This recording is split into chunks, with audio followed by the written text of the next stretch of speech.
The debate hall had been buzzing for hours, the cameras set, the lights sharp, the anchors rehearsing their lines as if the outcome had already been written, because the world had eyes only for the top 5 candidates, polished names, groomed faces, the ones whose numbers dominated every poll, every headline, every whisper in the lobbies of power, and no one cared about the long tail of forgotten names who filled the list like clutter, like shadows. And that was where she had been placed. Ranked 119th out of 120, almost erased before she even began, but when she walked in that night the entire arena fell into a silence no one expected, a silence that even the microphones caught, a silence that crawled through the wires and into millions of homes, because something about her step, about the way she held her shoulders, made even the most cynical reporter sit straighter. She had no entourage, no carefully staged smile, no aides whispering into her ear, only a slim folder in her hand and the kind of gaze that made seasoned politicians look away, and for a moment it felt as if the stage had been reset not for the powerful but for the forgotten. The moderator blinked, confused, the camera director hesitated, torn between keeping the lens on the favorites or following this stranger who suddenly commanded the room, and in that hesitation the spell deepened, because the audience in the hall, ordinary voters mixed with party delegates and donors, felt something unusual, as though the air had shifted. She stood there for a long second, the silence stretching, and then she walked to the podium marked with her number, a number almost cruel in its reminder of her place at the very bottom, yet in that instant the number seemed irrelevant, because it was not weakness they saw, but defiance, a defiance quiet yet sharper than any applause. The debate began with the usual questions, the polished answers of the frontrunners, their voices rehearsed, their smiles practiced for the split screens, and yet something odd was happening, the audience no longer listening to the favorites with the same attention, because they kept glancing at her, waiting for her to speak, waiting for the silence to break again. When her turn came, the moderator introduced her name with the same rushed tone used for minor figures, but when she started talking the room stilled once more, because her words were not the words of a forgotten candidate begging for recognition, they were words that carried weight, words simple but sharp, words that pointed not to abstract policies but to secrets, to stories buried under statistics. She spoke of a donor list leaked to her by someone inside, she spoke of a deal signed in a closed room between 2 of the leading candidates and a foreign lobby. She spoke not in accusations but in calm details, names, dates, signatures, and the silence returned, this time heavier, more dangerous, because the cameras were rolling and the evidence sounded too specific to ignore. The frontrunners shifted uneasily, their smiles cracking, their hands tightening on the podiums, and the moderators, trained to control chaos, tried to steer the conversation back to safer ground, but she refused to let go, her voice steady, her eyes fixed on the crowd, not the stage, speaking as if the people outside mattered more than those inside. The journalists in the back row typed furiously, their editors sending frantic messages, demanding confirmation, demanding background checks on her, because suddenly the unknown woman at rank 119 was no longer invisible, she was a threat, and threats needed to be explained, controlled, neutralized. The party officials whispered to each other, some pale, some furious, some pretending to take notes while already plotting how to spin the next morning's headlines, but nothing could undo the fact that the silence had happened, twice, and silence was harder to erase than noise, because silence meant recognition, it meant the audience had felt something real. She closed her folder after speaking, as if her part was done, and leaned back, letting the others scramble to respond, their voices louder now, more desperate, their polished lines suddenly sounding hollow, and the contrast was devastating. Every attempt to discredit her seemed to bounce back, because she did not argue, she did not shout, she did not even raise her tone, she simply stood, a calm figure at the end of the stage, and the more they attacked her the more the crowd leaned in her direction. By the end of the night the numbers would not change, she would still be ranked 119th, the polls still frozen in their usual shapes, but in the living rooms across the country, in the cafes, in the late-night newsrooms, in the quiet rooms where strategy is written, her name was no longer a footnote, it was a question mark, and a question mark is more dangerous than a number, because it spreads, it lingers, it refuses to be erased. The silence that greeted her entrance and her words had already turned into whispers, whispers into doubts, doubts into a new story, and in politics stories matter more than lists. For years she had been ignored, dismissed, erased, but in one night, in one arena, she had unsettled the order that seemed unshakable, and though no one yet knew what secret she carried beyond the folder, everyone sensed that the next debates would no longer be safe, that the shadows at the bottom of the list had teeth, and that silence, once broken, could never be restored. The night after the debate, the city did not sleep, the screens replayed her words again and again, anchors trying to explain her sudden rise from nowhere, analysts stammering as if their well-polished charts had betrayed them, and the frontrunners calling emergency meetings behind closed doors. She, the woman who had been ranked 119th, walked out of the arena without a motorcade, without flashing cameras at her back, only a few reporters trailing her, shouting questions, but she said nothing, her silence sharper than any quote they could print. She disappeared into the night, slipping into a car too ordinary for the moment, and by morning the question had already spread across the nation: who was she really? The network scrambled to uncover her past, digging through old archives, chasing birth records, school reports, anything that could place her inside the familiar map of politics, but they found little, only fragments: a teaching job she had once held in a small town, a dismissed case in court where she had testified against a local official, a hospital file sealed under state law. The gaps were louder than the details, and the more they searched, the more the mystery thickened, because power hates what it cannot predict. The leading candidates issued statements by noon, each rehearsed and cautious, each pretending not to feel threatened. One called her accusations unfounded rumors, another labeled her a distraction from serious issues, but their words sounded defensive, brittle, like glass ready to crack, and voters noticed. The networks kept cutting her clips into sharp montages, her calm voice naming dates, her steady eyes fixed on the audience, and every rerun seemed more dangerous than the last. A committee inside the party headquarters called an emergency session, their voices raised, their tempers raw, debating if they should erase her name from the list entirely, to protect the frontrunners, to protect donors, but others warned that erasing her would only confirm her claims, would make her a martyr before she even had followers. The argument spilled long into the night, the building lit like a fortress, while outside, ordinary people began to say her name for the first time, typing it into searches, posting it into forums, whispering it in crowded trains. Meanwhile, in a hotel room far from the capital, she sat at a small wooden desk, the folder now thicker, filled with papers, photocopies, and letters with signatures that could ruin careers. She did not smile at her sudden fame, she did not chase the cameras, she only made phone calls to voices that answered in low tones, voices that promised her more evidence, more leaks, voices who claimed to be inside the very campaign she had just accused.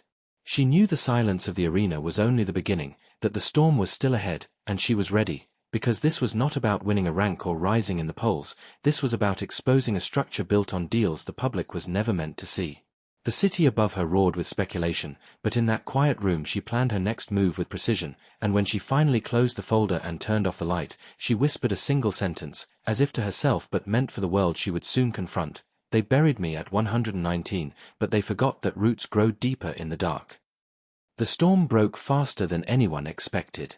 3 days after the debate, a newspaper known for cautious headlines published a front-page exposé, not about her, but about the very deal she had mentioned on stage, confirming that 2 of the leading candidates had signed an agreement with a foreign energy conglomerate, trading political favors for campaign money.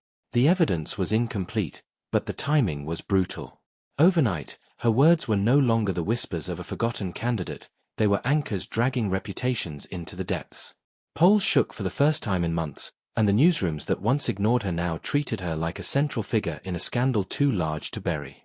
Yet while the country argued over contracts and corruption, she remained invisible, refusing interviews, rejecting invitations, never answering the phone numbers that suddenly flooded her campaign office. That refusal only fueled speculation. Who coached her? Who funded her? Was she an insider planted to sabotage the race, or was she a lone figure standing against an empire? Inside government offices, panic spread like a fire.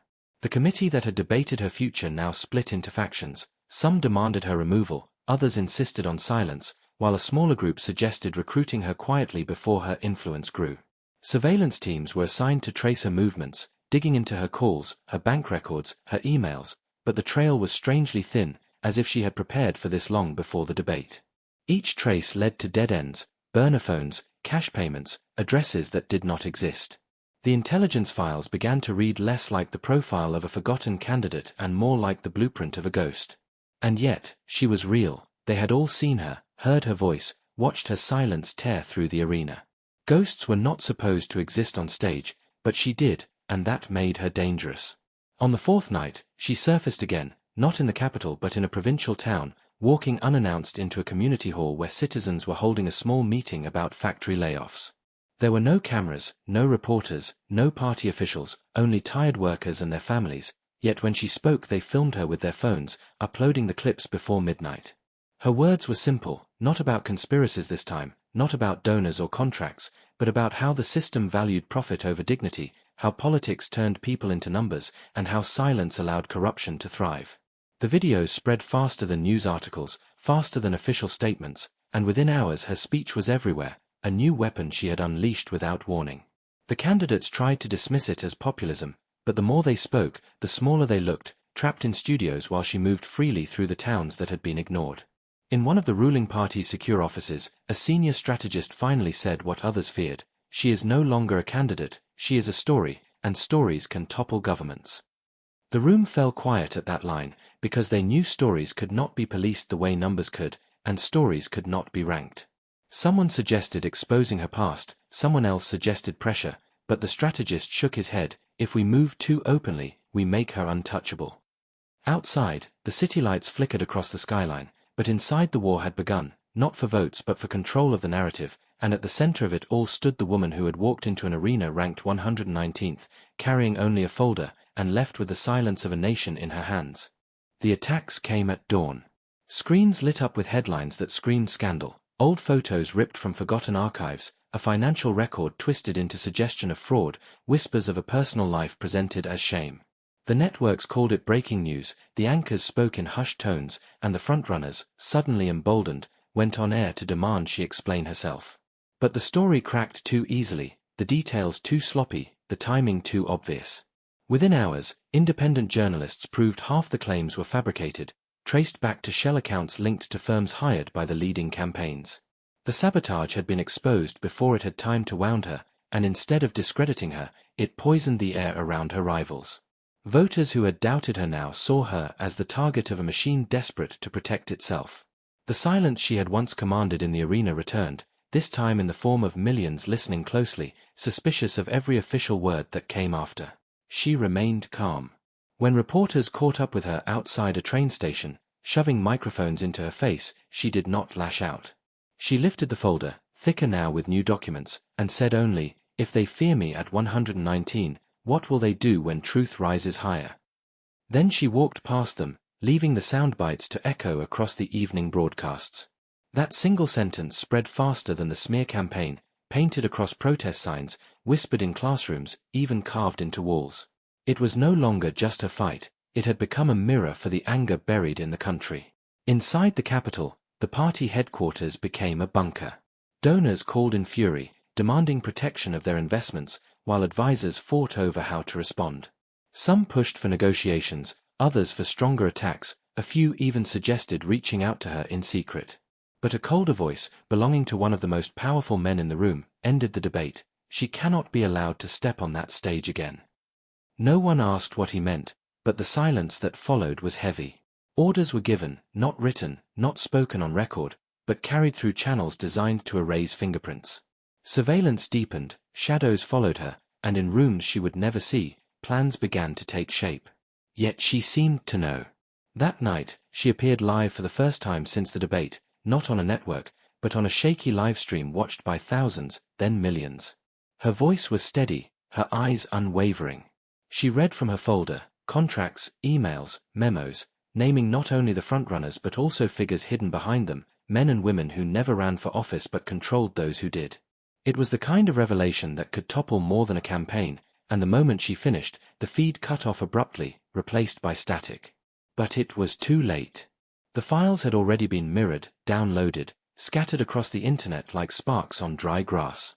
By morning, the whispers had turned into chants, crowds gathering in city squares, holding her name aloft as if it belonged not to one woman but to an idea. She was no longer just the candidate ranked 119th, she was the figure no one could erase, the silence that kept returning, heavier, sharper, unstoppable. And those who had once laughed at her rank now faced the question they had never wanted asked: what if the most dangerous person in the race was the one they had buried at the bottom? The night was damp, the streets of the capital slick with rain, and she was walking alone from the train station when the first attempt came. A black van slowed beside her, its windows dark, its engine too quiet for its size. For a moment it looked like another late-night delivery, but the way it stopped, the way its door slid open without a word, revealed its purpose. Two men stepped out, faces shadowed by caps, movements quick and practiced. But they hesitated, just long enough for a bystander's phone camera to catch the scene. That hesitation saved her.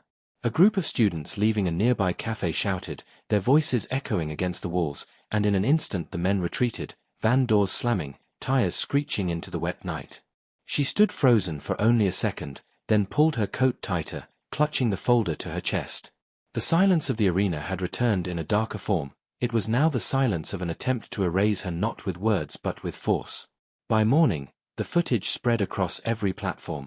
The faces were blurred, the van untraceable, but the story was clear: someone had tried to take her. The government denied involvement, the leading candidates expressed concern, but their voices cracked under the weight of disbelief. Citizens were not convinced, because the smear campaigns had failed, and now the escalation was too obvious. Commentators spoke of plausible deniability, of rogue actors, but the people in the streets had simpler words: they tried to silence her. Protests swelled in numbers, chants echoing through squares and avenues, her name carried like a banner of defiance. She refused protection. Offers came from independent groups, even from rival campaigns, but she turned them all away. "If I hide, I become like them," she told a small group of journalists in a dim cafe. Her eyes were tired but unwavering, her voice low but certain. She spoke of the folder, of how it was no longer just in her hands. Copies had been given to allies, hidden in places where power could not reach. If she disappeared, she said, the documents would not. The reporters scribbled furiously, knowing the weight of her words, knowing they were sitting with someone who had moved beyond being a candidate. She was now a symbol, and symbols were harder to kill than people. Inside the headquarters of the ruling party, the atmosphere turned from panic to dread. The failed attempt had backfired, fueling the very storm they wanted to smother. A strategist slammed his fist on the table, saying, "Every move strengthens her. Every silence feeds her." But the man at the head of the table, the same cold voice who had ordered her erasure, leaned forward and whispered, "Then we stop making mistakes. The next time, there will be no witnesses." The room fell quiet, the weight of the words too heavy to challenge. That evening, she appeared again, this time on a rooftop overlooking the city, speaking into a single camera. Her speech was brief, almost quiet, but it carried more force than any rally. "They want you afraid," she said, "but fear belongs to them now. They can erase my name from their lists, but they cannot erase the truth already in your hands." The clip spread like wildfire, projected onto building walls, replayed in underground train cars, whispered in alleys. And for the first time, those at the top realized the true danger: she had stepped beyond politics. She was no longer bound by the debate stage, by poll numbers, by the ranking that once buried her. She was loose, unpredictable, untouchable in the way only an idea can be. But the men in power also knew ideas could be broken if the person carrying them was cut down before the moment reached its peak. Plans tightened. Surveillance grew sharper. The folder, the woman, the silence, each became a target in a war now too open to deny. The next move would not be a warning. It would be final. The second attempt was not subtle. It happened in broad daylight, during a rally that was never meant to be hers. She had arrived quietly, standing at the edge of a crowd gathered to hear one of the frontrunners speak. No stage, no microphone, just her presence, and when people recognized her, the chants began. Her name cut through the candidate's speech, drowning out rehearsed slogans. Phones lifted, cameras zoomed in, and the frontrunner's face tightened in panic. Then it came, a sharp crack, not of applause but of a device detonating near the barricade. Smoke filled the square, screams rising like a wave, and in that chaos, figures pushed forward, their movements too focused to be mistaken for panic. They were not there by chance. They were there for her. The footage went viral within minutes. Grainy phone videos showed men in dark coats moving through the smoke, reaching for her. Others showed citizens forming a human wall, shielding her with their own bodies, shouting her name, pulling her into a side street before the attackers could close in. The smoke cleared, and the front runner was gone, whisked away by security, but she remained. Shaken, coughing, clutching the folder to her chest, she stood with the crowd as the cameras kept rolling. The silence of the arena had returned again, transformed into a roar. No longer just shock, no longer just whispers, now it was fury, collective and uncontainable. The government tried to spin it. Officials claimed it was a malfunctioning device, a random accident. But the videos told another story: men moving with purpose, weapons half visible, a convoy of vehicles waiting on the edge of the square. Independent outlets froze the footage, circled faces, traced license plates, and within hours, the narrative collapsed. The attackers were linked to a private firm contracted by the state, a name buried in long lists of security expenses, a name now on every screen. The illusion of plausible deniability was shattered. For the first time, the people could see who had sent the shadows after her. That night, she spoke again, not from a rooftop or a livestream, but standing in the square still smelling of smoke. Her voice was hoarse, but her words cut through the chaos. They tried to end me in silence. They tried to end me in shadows. Now they try in daylight, before your eyes. If they fear me, it is because they fear you. The crowd roared, a sound deeper than applause, a sound of ownership.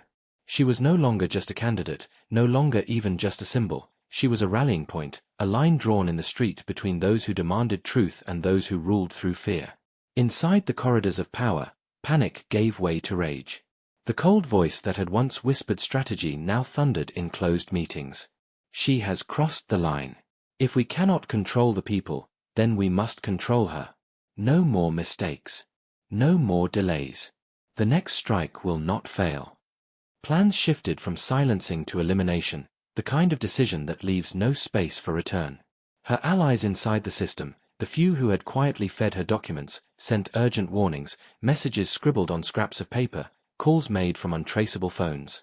They told her to vanish, to disappear into the shadows until it was safe. But she refused. If I vanish, she said, they win. And if I fall, the truth must already stand. And so she prepared for the final move, not with weapons, not with guards, but with a decision, to release everything. The folder was no longer just a folder. It had become an archive, copied, encrypted, scattered into hidden channels, ready to detonate not with smoke but with truth. The storm had reached its peak, the silence had turned into fire, and those who once laughed at the candidate ranked 119th now faced the unbearable question: could they kill a person without killing the idea she had become? The final night began without warning. The city was tense, its streets swollen with protests, its walls painted with slogans carrying her name. The smoke of past clashes still clung to the air, helicopters circling above like vultures. Every step she took was shadowed by danger, every corner carried the weight of what might come. Yet she walked openly, refusing disguise, refusing fear. The folder was gone from her hands, because by then, it no longer mattered.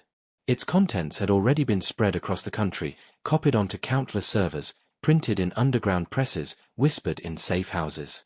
She had fulfilled her promise. If she fell, the truth would not. They came for her as she entered the square where thousands were already gathered. Floodlights cut across the night sky, trucks rolled in from the edges, lines of black-clad forces advancing in silence. The crowd shouted her name, a roar so loud it drowned the engines. She climbed onto the base of a monument, her figure small against the stone, but her presence towering over the scene. She did not raise her hands in defense. She raised her voice. They rank us, they divide us, they silence us. But tonight, we stand not as numbers, but as people. The crowd answered with thunder, the sound rattling the glass of government towers across the square. The order to advance was given. Tear gas canisters arced into the night, rubber bullets fired into the crowd, the first lines breaking in panic. But something unexpected happened. Instead of fleeing, people surged forward, locking arms, shielding her with their bodies. They had no armor, no weapons, only defiance.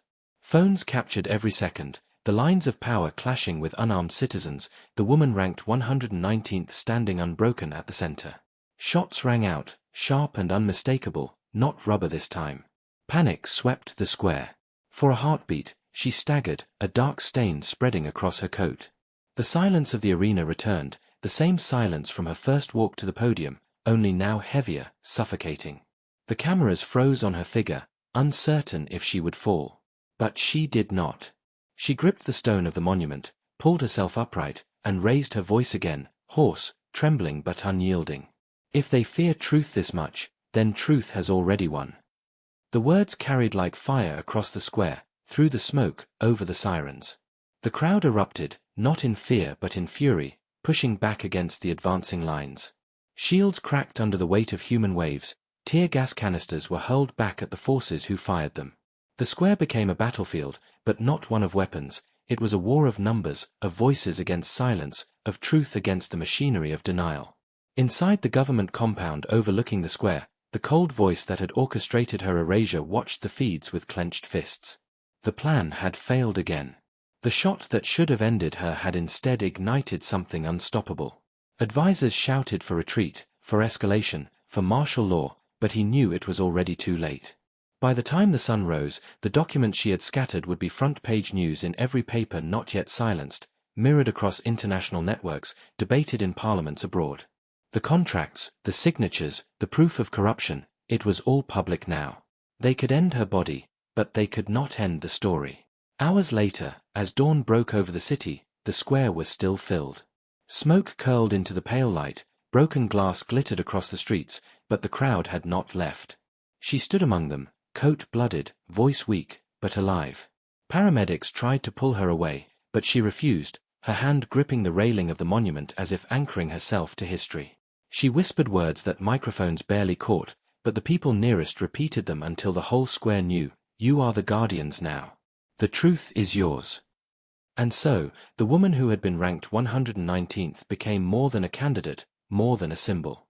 She became the turning point.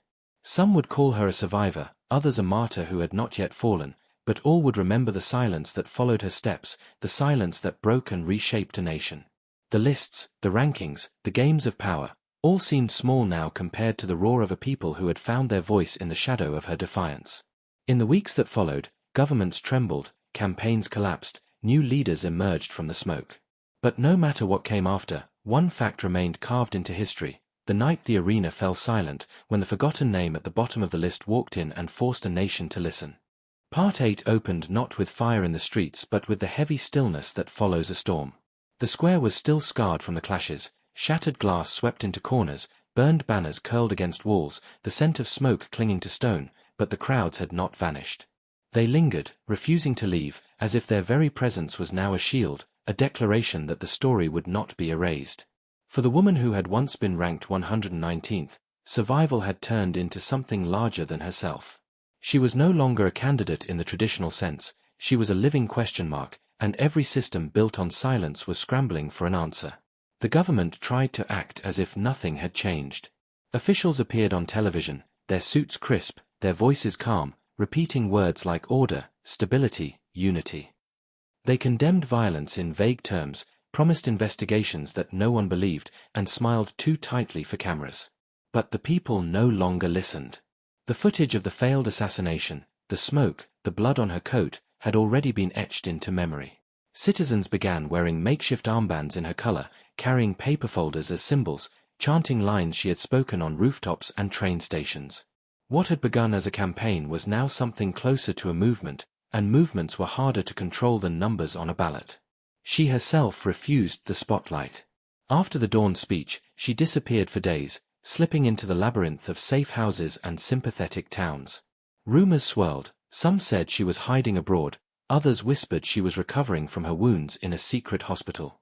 But when she reappeared, it was not in luxury or secrecy. It was in a crowded factory where workers had been locked out after demanding fair wages. Cameras caught her standing on a rusted platform, her voice weak but firm. "They wanted me erased," she said, "but I stand here with you because I am only one, and you are many." The words were not dramatic, but they traveled fast, carried by phones, scribbled on posters, sung in chants. Each time she spoke now, even briefly, the silence of the arena returned in a new form, an electric pause before the roar of the people. Inside the corridors of power, fractures deepened. Not every official wanted to carry the burden of the attempted killing.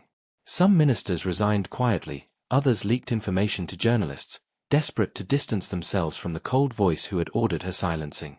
International pressure grew as foreign governments demanded accountability, using the leaked contracts as leverage to shame and isolate the regime. Sanctions loomed, markets trembled, and the old certainty that the system could not be touched was gone. She had exposed not only corruption but weakness, and weakness is blood in the water. Rivals within the elite sharpened their knives, whispering in backrooms, plotting futures without the man who had ruled too long. Yet she knew the danger had not passed.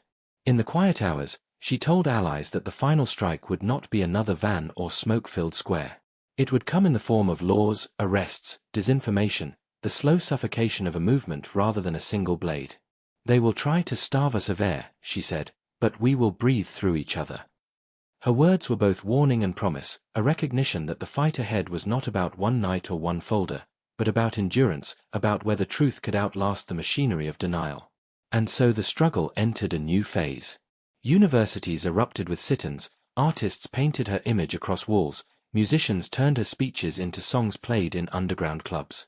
Farmers marched from distant provinces, carrying their tools as banners. The list that had once buried her at 119 was now mocked openly. Students printed it on shirts with her name circled in red, proof that the bottom had risen against the top. Each act of defiance fed the next, and though the state responded with curfews, arrests, and censorship, the silence never returned. Once broken, it was gone forever. One evening, as dusk spread across the capital, she sat in a dim room with her closest allies, the folder spread open for the last time. She touched the papers gently, as if they were relics of a past already surpassed. These documents shook the walls, she said, but it was never the papers that mattered. It was that the people believed their own eyes, their own voices, more than the voices on the stage. Her allies asked what came next, whether she would run again, whether she would build a party, whether she would claim power now that she had it within reach. She shook her head. If I become what they are, the story dies. This is not about me climbing from 119 to first. It is about no one ever being buried at 119 again. The final image of that night was carried not by official cameras but by a child's phone, shaky and grainy. It showed her walking out of the room into the street, where a small crowd waited. No stage, no microphones, just faces lit by streetlights. She raised her hand, not in triumph but in solidarity, and the people raised theirs back. A simple gesture, yet powerful enough to echo across a country still trembling. Thus Part 8 closed not with an ending, but with a beginning. The system had not fallen, but it had cracked. The man with the cold voice still sat in power, but his voice no longer carried the same weight. And she, once invisible, once buried, had become something he could not fight, an idea that moved faster than orders, deeper than fear, stronger than silence. History would remember the rankings, the debates, the folder, the blood, the failed erasures. But more than that, it would remember the silence that began in an arena, and ended only when the people themselves filled it with a roar too vast to be silenced again.